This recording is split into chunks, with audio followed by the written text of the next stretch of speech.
En tout cas, et après, on peut l'applaudir.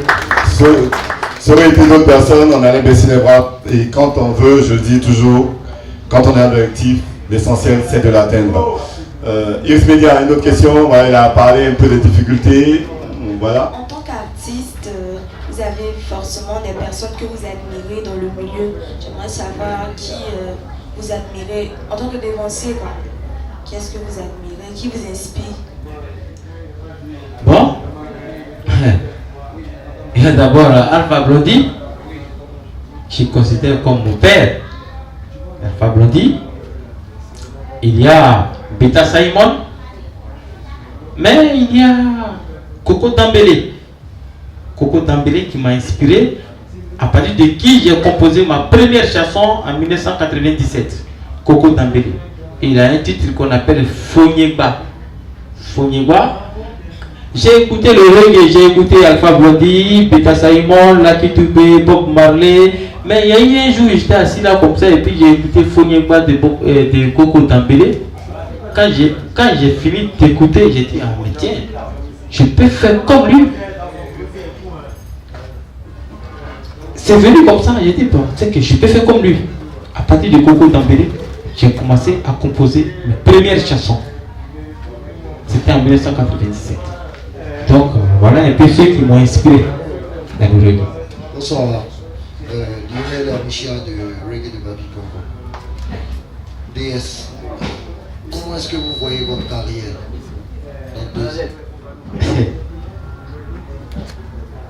Ma carrière dans 2 ans, ça serait une carrière internationale. Hein? Voilà. Parce que je suis en train de faire tout mon effort avec mon manager pour qu'on soit au-dessus dans 2 ans. Voilà. Parce qu'on ne fait pas la musique pour plaisanter, on ne fait pas la musique pour être artiste seulement, mais on fait la musique pour être célèbre. Donc je suis en train de faire tout mon effort pour devenir célèbre d'ici 2 ans. Et nous c'est pas des formations professionnelles, on pose beaucoup de questions. Comment tu es arrivé en Tunisie? Parce que c'est ça aussi. Comment est-ce que tu es arrivé en Tunisie? Ça peut servir aux uns aux autres. Ok. Je suis allé en Tunisie en 2013. Je suis allé en Tunisie de façon légale, de façon normale. Voilà, je ne suis pas allé en Tunisie clandestinement. Je suis allé en Tunisie de façon normale. D'abord, je suis, en dehors de la musique, je suis vitrier de profession. Voilà. J'ai fait la vitrerie, on appelle ça la menuiserie aluminium. Voilà. Normalement, c'est la menuiserie aluminium. Bon, en Côte d'Ivoire, on dit vitrier. Voilà. Donc, je suis vitrier. Je suis technicien machiniste en menuiserie aluminium. Donc, comme ça, j'ai travaillé avec des Libanais dans des entreprises de vitrerie. Et c'est comme ça, j'ai un ami qu'on appelle Yabé, qui est allé en Tunisie. Avant qu'il aille en Tunisie, lui et moi on s'est croisés chez mon grand frère à Yopougon. Mon grand frère qui est actuellement parmi nous, qui est à Yopougon à la rue Princesse. Voilà. Donc Yabé était là et puis j'ai fait connaissance de Yabé qui était prêt à aller en Tunisie, qui m'a dit, ah jeune frère, je vais aller en Tunisie. Donc si j'arrive là-bas, si ça va chez moi, je vais t'appeler. Tu vas venir me rejoindre. Je dis ok. Et c'est comme ça, Yabé est allé en Tunisie. Arrivé là-bas, quelques mois après, il m'a appelé, il m'a dit, ah jeune frère, ici c'est bon, tu peux venir me rejoindre. On va se chercher. Et c'est dans ce but-là, je suis allé en Tunisie. Mais de façon normale, je ne suis pas allé clandestinement. Communication. Moi, j'ai bien envie de découvrir l'album. Je veux bien qu'il essaie de nous expliquer un peu les différentes chansons, les titres. Voilà. Et puis, je voulais aussi savoir d'où il tire son inspiration. Parce que tout le monde se dit dans la tête, pour un modèle que les reggae peuvent être inspirés, excusez-moi, c'est la cocaïne. Est-ce que lui, il est lucide? Non, c'est pas qu'on vous excuse. Allez-y, posez votre question comme il se doit. Est-ce que lui, il est aussi inspiré par la cocaïne, ou par la boisson, ou voilà. Chacun son inspiration, peut-être ça peut être même les femmes. Oui. Moi, je veux bien. Vous êtes une très belle femme, voilà, ça peut l'inspirer également. Voilà, donc, D'accord. dans le timing, il est prévu, voilà quoi, la diffusion des chansons. Vous aurez l'occasion dans le second temps. Mais on va répondre à la seconde question qui est l'inspiration. Qu'est-ce qui t'inspire? C'est les femmes, les jolies femmes? C'est le poupou nampou? Bon voilà, c'est quoi? Ok. Ma source d'inspiration est due aux difficultés de la vie.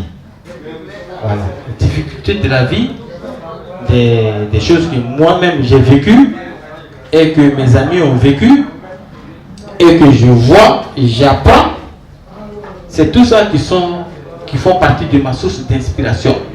Mais parlant de la cocaïne dont vous avez parlé, je sais, quand on dit reggaeman ou bien rasta ou bien un porteur de drogue, je sais qu'on fait allusion à la cocaïne, à la ganja.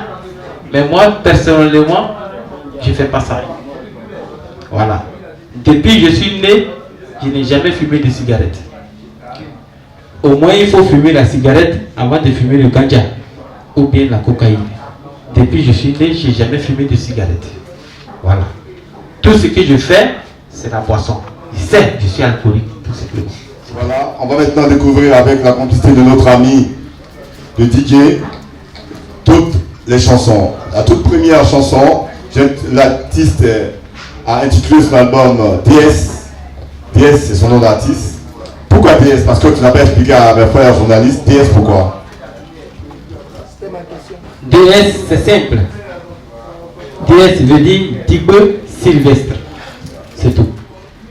C'est l'inspiration totale, ou je veux dire globale même de l'album. J'ai dit tout à l'heure que les 6 titres de l'album, ou bien les 5 titres de l'album, ont été inspirés des situations ou bien des difficultés de vie et des difficultés que vivent les Africains dans le Maghreb. Voilà. Parce que moi-même j'étais là-bas, j'ai vécu certaines choses, et mes amis ont vécu certaines choses, et moi-même j'ai vu certaines choses. Voilà. Donc l'album a été intitulé Maghreb, compte tenu des difficultés qu'on a vécues là-bas. Chacun rêve de partir au Maghreb pour atteindre l'Europe. C'est un condensé, je dirais, de tout ce qui est vécu par nos frères et sœurs. Voilà quoi. Du côté du Maghreb, on va commencer avec le premier titre qui est Africain Salaud. Africain Salaud, c'est quoi l'histoire d'Africain Salaud? Africain Salaud, j'ai travaillé sur un chantier où l'entrepreneur, je ne sais pas s'il peut dire qu'il est raciste, mais qui me traitait d'Africain salaud. Il me disait toujours que les Noirs sont des Africains, mais eux, les Maghrébins, ils ne sont pas des Africains. Ils n'aimaient pas qu'on les traite d'Africains, mais c'est les Noirs seulement qui étaient Africains.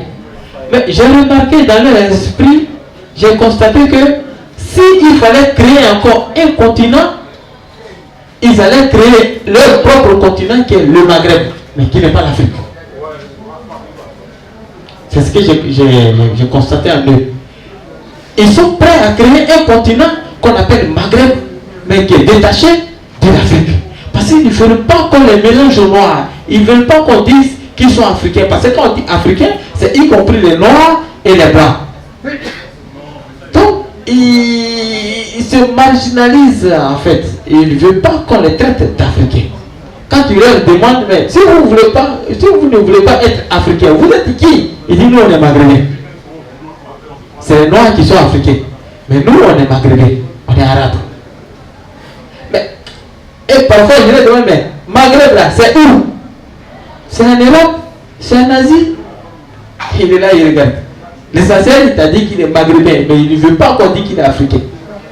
Donc ce monsieur là, et à chaque fois, il me traitait d'Africain. Il dit, hey, Africain, salaud, viens ici, salaud. Oh, salaud, là, viens ici. Tu marches comme un soldat qui a perdu la guerre. Il dit, quand il m'appelle, je ne me dépêche pas. Je marche comme un soldat qui a perdu la guerre. Et à chaque fois, il m'insultait, Africain, salaud. Et c'est ce qui m'a inspiré. Et j'ai fait la chanson Africain, salaud.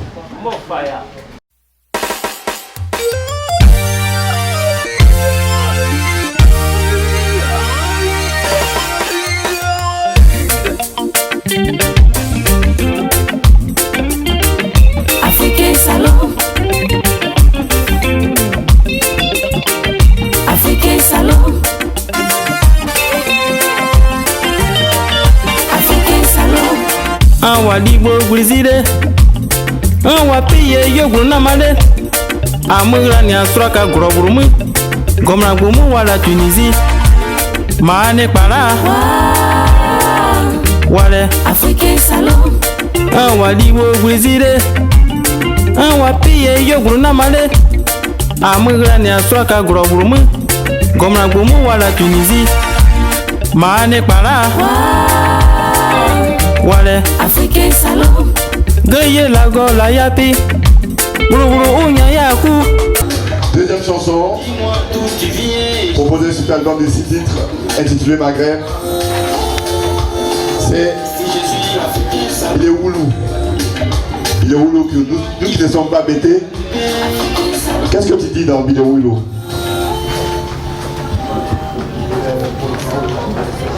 Bideoulou, c'est simple. C'est d'abord un proverbe pété qui dit quand tu manges la tête de biche, il ne faut plus avoir peur de ses narines mordues. Quand tu manges la tête de biche, tu ne dois plus avoir peur de ses narines mordues. Donc, c'est pour dire quoi? Quand tu vas à l'aventure, il ne faut plus avoir peur de ce qui va t'arriver demain. Il faut être prêt à assumer les difficultés. Il faut être prêt à assumer les difficultés. Et quand tu commences quelque chose, il faut t'attendre aux conséquences. Parce qu'en toute chose, il y a des conséquences. Voilà.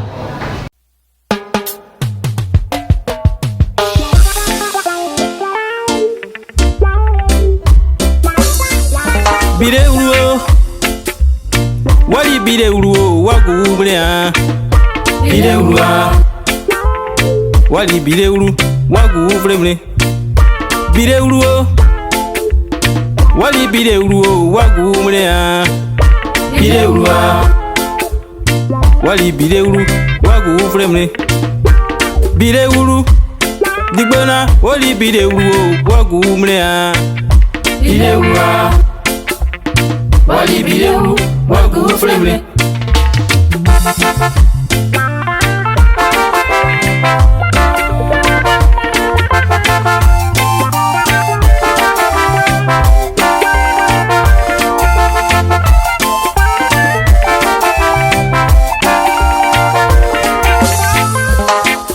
Kanyere kwaene ninyo manse kwabu Ojira yipe Mrete yuwa kwae wati. Maintenant on va aller au titre 4.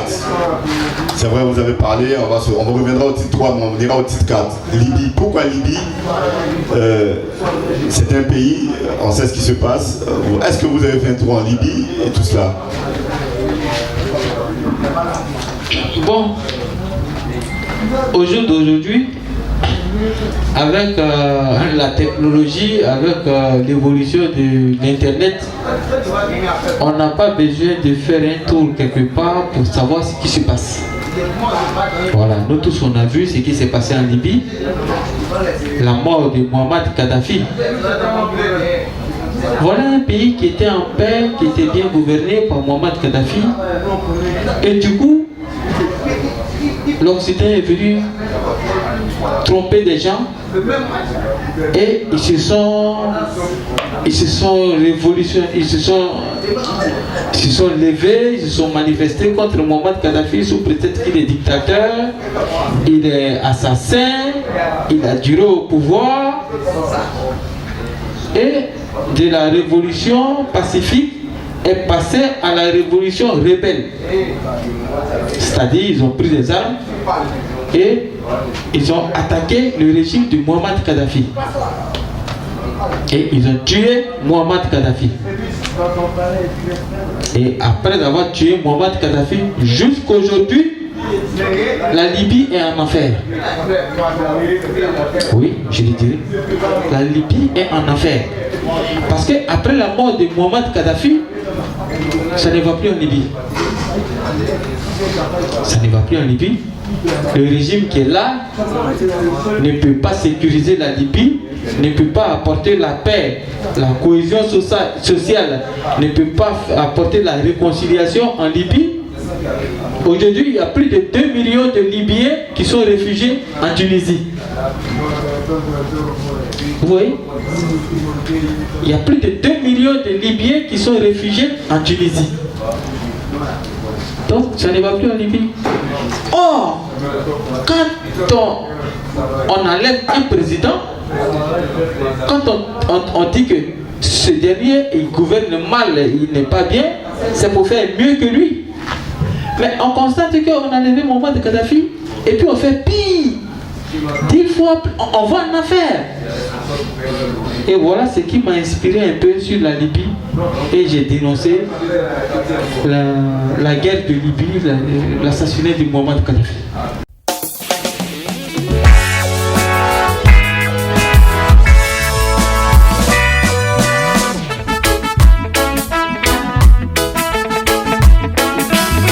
Ils les ont plagués, ils les ont trompés, ils les ont manipulés.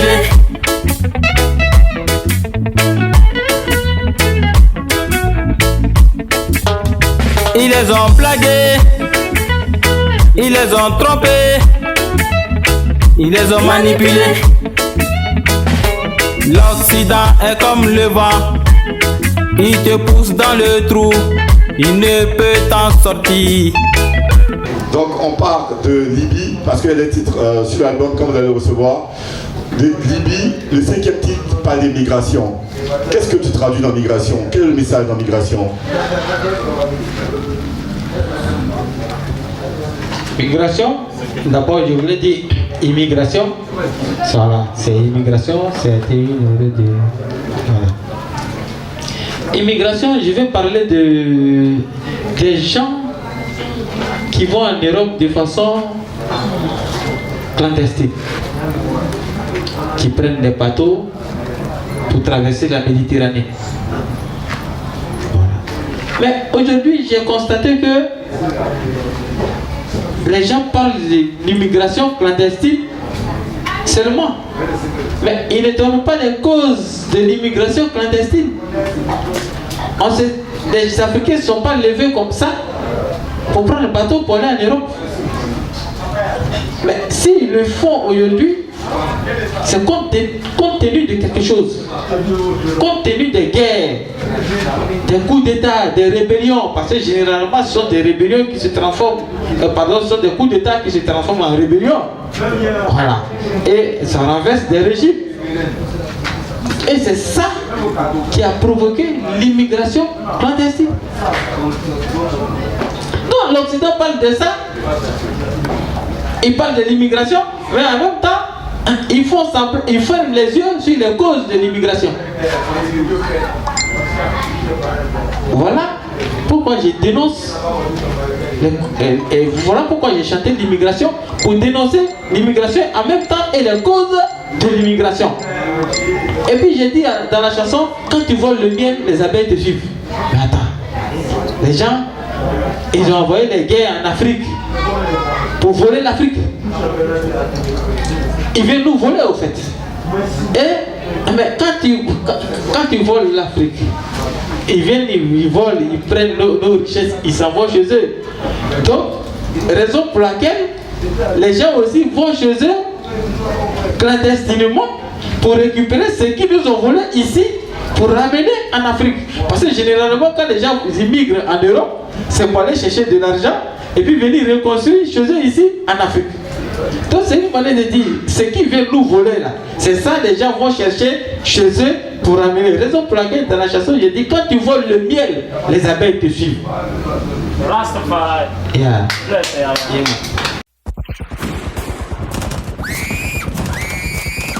Des guerres, des rébellions, des bombardements ont engendré des naufragés.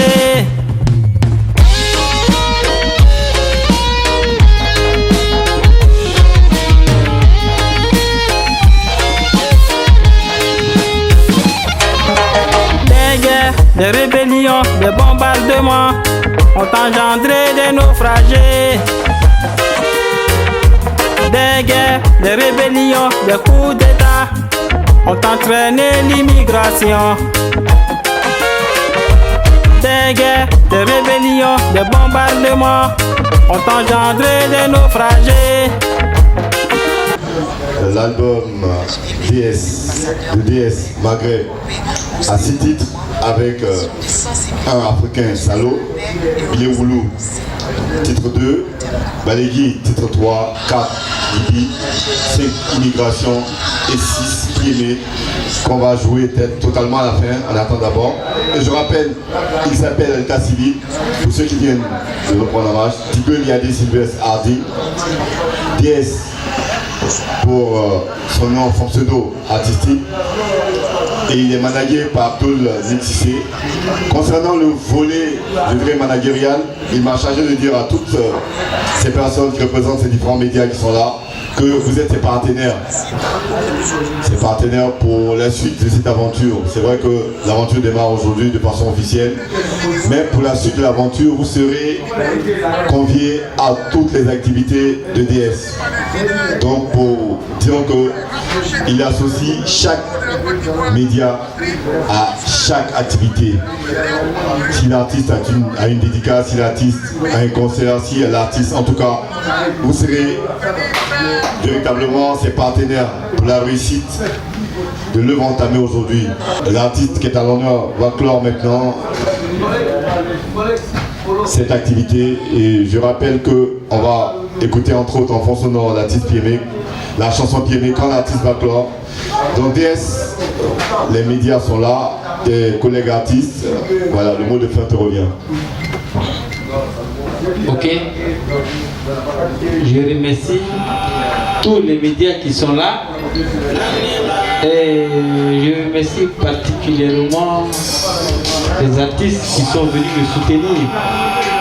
Voilà, parce qu'on a invité beaucoup de personnes, beaucoup d'artistes.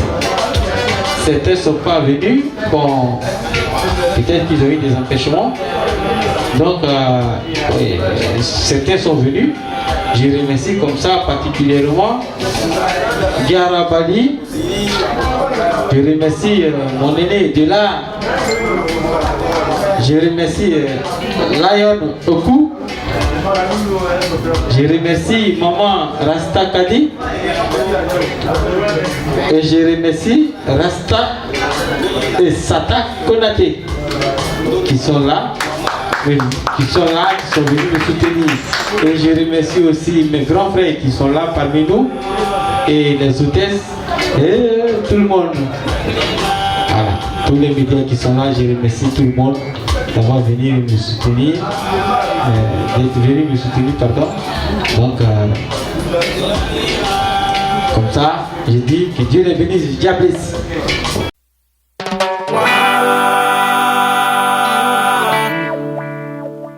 Nanglemra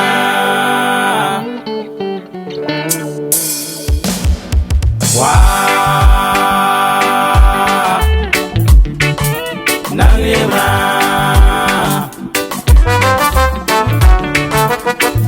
Wa Nanglemra Wa Bobo Ziri, Wa Bobo Lago, moi Guéato, moi Bobo Lago, moi Pradier. Moi Bobo Ziri, moi Bobo Lago, moi Guéato, moi Bobo Lago, moi Pradier. Gaye Lago, Negba Mua, Dodo Pata, Negba Mua.